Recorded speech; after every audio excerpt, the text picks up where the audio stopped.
کتاب صحیح بخاری حدیث نمبر 18۔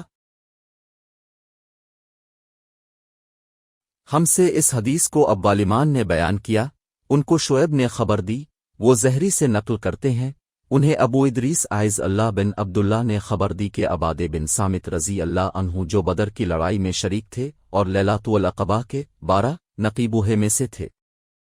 فرماتے ہیں کہ رسول اللہ صلی اللہ علیہ وسلم نے اس وقت جب آپ کے گرد صحابہ کی ایک جماعت بیٹھی ہوئی تھی فرمایا کہ مجھ سے بیعت کرو اس بات پر کہ اللہ کے ساتھ کسی کو شریک نہ کرو گے، چوری نہ کرو گے، زنا نہ کرو گے، اپنی اولاد کو قتل نہ کرو گے، اور نہ عمد نہ کسی پر کوئی ناحق بہتان باندھو گے، اور کسی بھی اچھی بات میں اللہ کی نافرمانی نہ کرو گے۔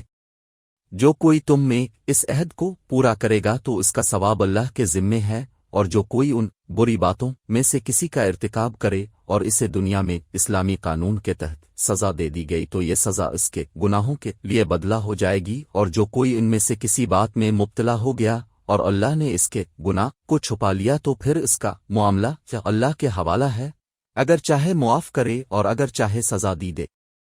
عبادہ کہتے ہیں کہ پھر ہم سب نے ان سب باتوں پر اب صلی اللہ علیہ وسلم سے بیعت کر لی